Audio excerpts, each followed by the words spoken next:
Minshew Mania is now over. Now starts Lawrence Bonanza. I don't know. You need to find something catchy. This is a new era for the Jacksonville Jaguars. It's the Urban Meyer era. So what does that have in store in 2021? Well, we're going to talk about that in this video. We're going to break down the offense, the defense, give you my projected starters, and a prediction of how this squad will do. So get your seatbelt. It's going to be a crazy ride. Jacksonville, they did a lot this offseason. We're going to cover it all. What's crack-a-lackin'? It's your boy, Broshmo, just in case you did not know. So let's go ahead. Let's talk the offense. And yes, Urban Myers, he's going to be instilling his system here with a lot of help with the offensive coordinator, Darrell Bevell. Both really love the play action. I feel like the play action is going to be a big part of this, which is great. You want that with your rookie quarterback. You want the play action to go well. It makes the life easier on any quarterback. Now Bevell, he was more of the bootleg type opposed to Myers, he's more of the bootleg type, being a former college coach and whatnot. And Bevell, with his play action, he liked his quarterbacks to sit in the pocket. Well, though he never really worked with the quarterback with any real athletic ability. I think he was coaching Matthew Stafford. You ain't going to expect Matthew Stafford to break off a big run. But I think Lawrence, he's capable of that. Keep in mind, man, Lawrence, he was one of the most sought-out quarterback prospects probably since Andrew Luck. It's a tall order. And you still got Gardner Minshew back there at backup. Maybe for a little bit. So if that's going to be the case, then how will this Russian attack look? I think it's going to be helped out by, this is going to be a real spread offense. Just everything's going to be, they're going to try to create a lot of space, especially in the running game. They invested, I think they invested a lot in this offseason in running back. When you draft a running back in the first round, you're investing a lot. Travis Etienne, I know they expect him to do more than just that, but still, a first-round pick on a running back, they're going to be running the ball a ton. They also brought in Carlos Hyde, someone Urban Meyer is familiar with, and James Robinson being the rookie with the breakout season last year. He is just a good back. While I wouldn't really say there's anything he could really hang his hat on, he's just a back where his game translates well in the NFL. So this will be, I think, a back by committee type of approach. And it's going to benefit Lawrence. If you're going to be able to keep those guys fresh, it will benefit them. Now, when it comes to the running game, obviously, the offensive line plays probably the biggest part in terms of how good your production is going to be. And Cam Robinson, he's a pretty solid run blocker in his own right.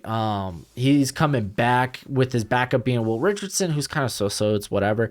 Walker Little, though, probably there apparent. I don't expect Robinson to be on the roster after this season. He's only on the franchise tag. Jawan Taylor, I'm expecting to take a big leap in production. After having a bit of a sophomore slump last season, I expect him to be much better. Much better. And then on the interior, Andrew Norwell kind of starting to play up to his contract a little bit. Not really. I think for the most part, he was kind of a bust sign-in for Jacksonville, but he is still an above-average guard in the league.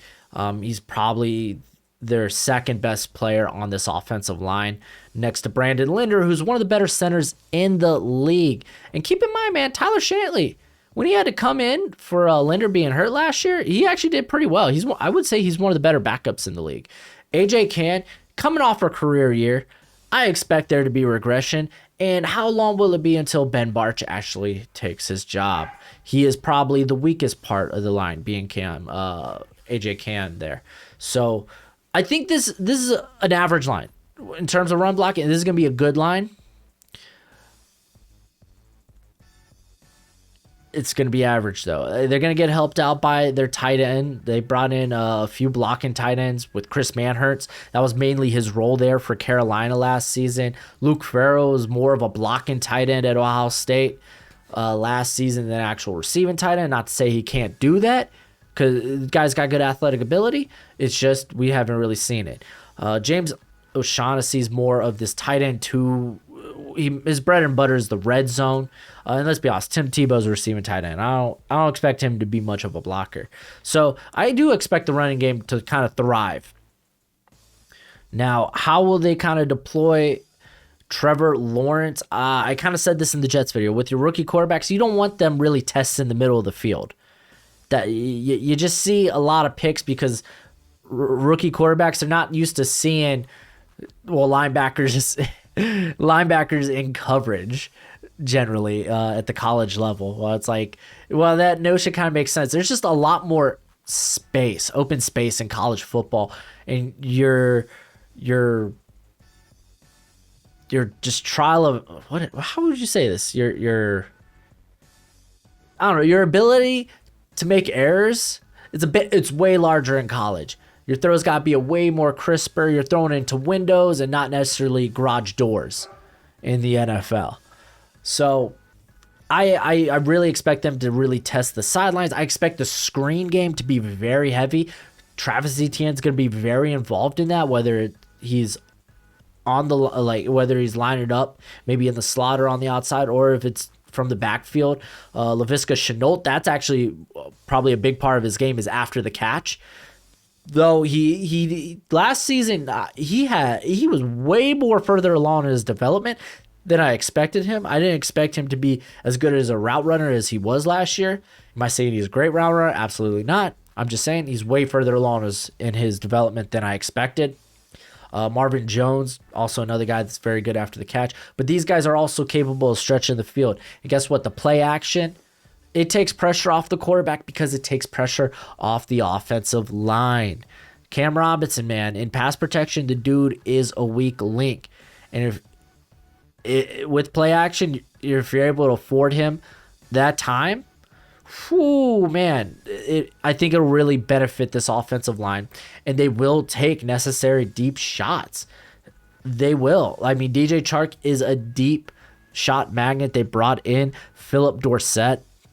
I mean, Jalen Camp's kind of that as well, kind of a vertical threat. Josh Imatora Bebe, he's a jump ball guy. Colin Johnson, he's a contested catch guy. Jamal Agnew is he's just special teams, let's be honest.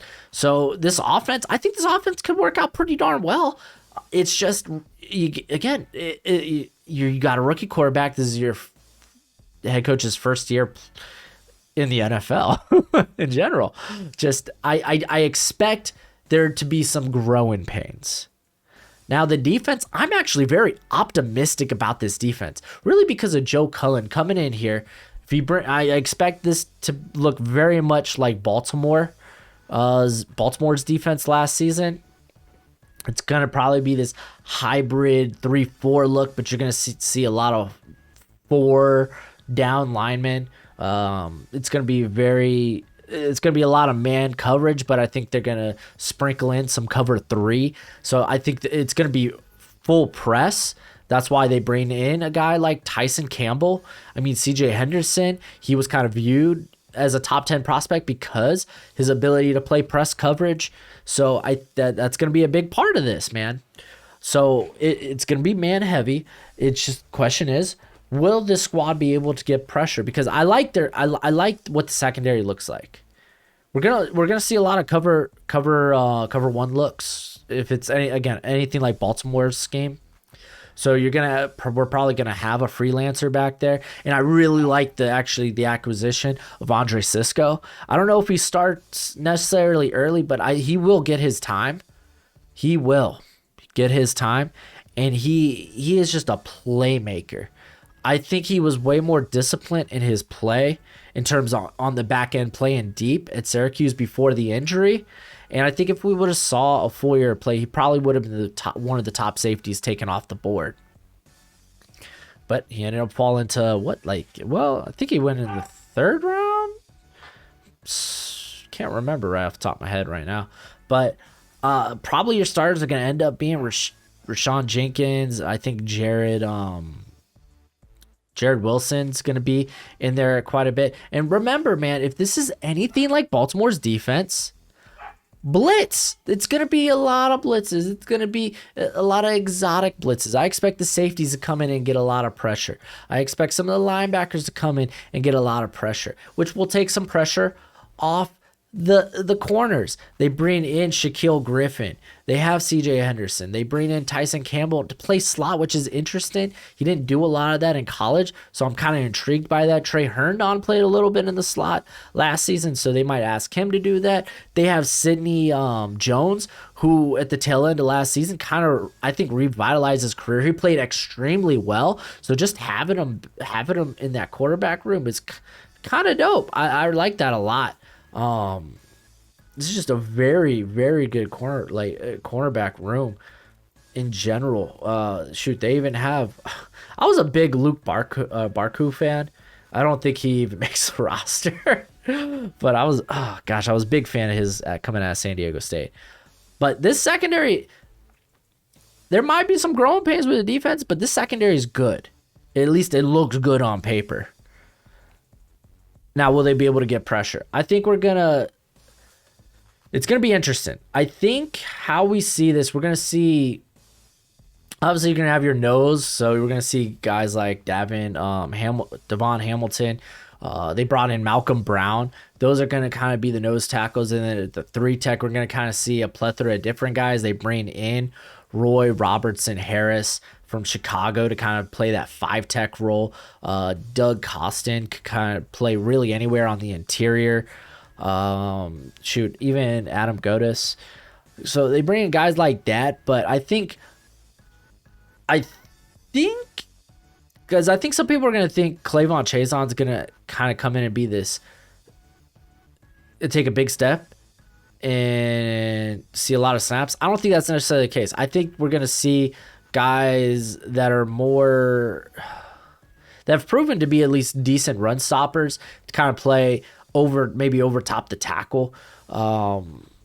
Guys like Dewan Smoot, Jahad Ward. Shoot, I didn't even mention Taven Bryant, who's going to be in the mix on that interior as well. But because I'll talk about Chazon in a second, because I think his role is going to be way different. But I think that really we're going to see more Smoot, more Ward there playing on the defensive line, with Josh Allen obviously just being that stand-up pass rusher. Now, I do think they will use Chazon as a pass rusher, as a stand-up pass rusher at that. That's kind of what he's there to do. But I think they will actually utilize him a bit more in coverage. He did play a bit, he had over 100 snaps in coverage, and it was pretty solid there at LSU. I think he might end up taking more of the Joe Schobert role. I think he's going to take snaps away from him, man. I really do. Because keep in mind, exotic blitzes, you don't have to have your linebackers all the time being blitzes. They're going to be blitzing corners. They're going to be blitzing, like I said, the safeties. We're going to see those box guys like Jenkins and Wilson get more pressure. But I really do expect Chazon to kind of eat into some of Schobert's snaps potentially. That maybe it's just me projecting. They also bring in Jordan Lewis, who might be a bit in the rotation, but he's very raw. I don't expect too much from him next season. Again, this should be a 3-down lineman on a majority of snaps with maybe 1 or 2 stand-up pass rushers. It's going to be very interesting. Miles Jack, man, they got the right guy for the job. Stupid athletic. He's going to cover a lot of space. And I think they're going to roll with that. They might even bring in more safeties. Keep in mind, Baltimore, they love deploying safeties more times than not than linebackers. Going back just last year and in 2019, the amount of snaps safeties took was almost double that of the linebacking core. So we might see maybe guys like Wilson, Wingard, Cisco, Jenkins probably have more snaps potentially than the number 2 or 3 linebacker on the squad there. They got Damian Wilson there. He's just depth, let's be honest. Also, Dylan Moses. That's kind of a guy to watch out for. I think that's a bit interesting. He's raw, though. He's exceptionally raw. But this defense, it's still a big question mark, man. It's still a big question mark. Just because there's a lot of new pieces in place here. It's going to be interesting to see how it all works out. This is a young team. I don't expect this team to be a winning team right off the bat, obviously. So let's go ahead into the projected starters. I'll give you my prediction. But projected starters on offense, Trevor Lawrence. I got James Robinson. It'll be very interesting how they utilize Travis Etienne. I'm very intrigued. So maybe they see him as this Curtis Samuel type, which coming from Urban Meyer when he was back at Ohio State. DJ Chark, Marvin Jones, and I think Chenault maybe kicks into the slot at times. Jones can do that as well, though. Chris Manhertz probably be the leader at tight end. It's kind of a toss-up, but I really think this team will be a lot more run-heavy, at least initially. They might let Trevor Lawrence sling the ball, though. They really might do that, but I think they really are going to try to set up the run game. Then Robinson, Norwell, Linder, Can, and Taylor. I think that's not really to the surprise of anybody. And then in terms of my projected starters on the defense, Josh Allen. And then I got Dwayne Smoot. Keep in mind what I talked about with Chazon and what type of role he will be filling. I don't think that really fits what they want with their other edge. Roy Robertson, Harris, Donovan,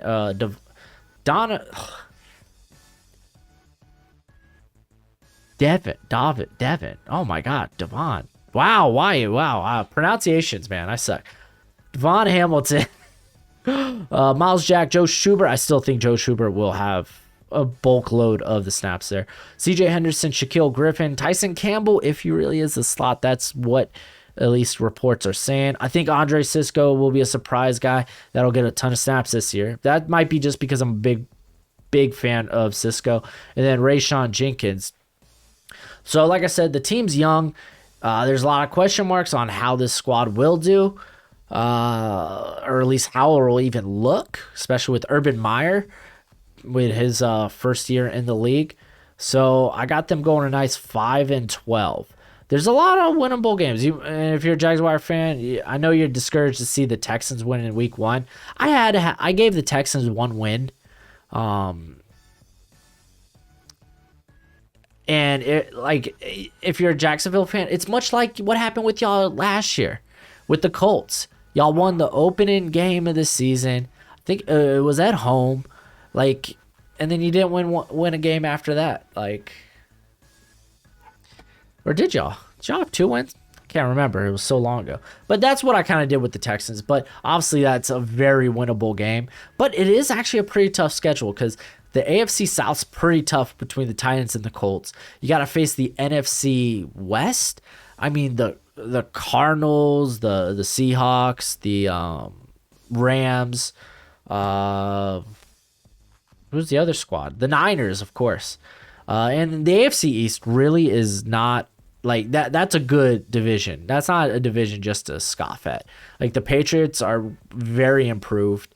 The Bills. It's a good Bills squad, and you never can count out Brian Flores's Dolphins.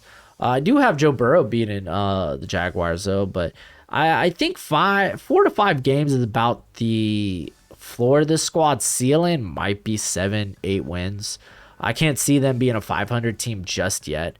But let me know what you think in the comment section below, if I missed anything, or if you have some different projections on how you think the offense and the defense will look. I always like talking about it. Football discourse, man. It's all about football discourse. So take part of that in the comment section below. And that's it for the video. Go ahead, do that YouTube thing. It's always much appreciated. Much obliged. And as always, until next time, you be easy, my friends. Later.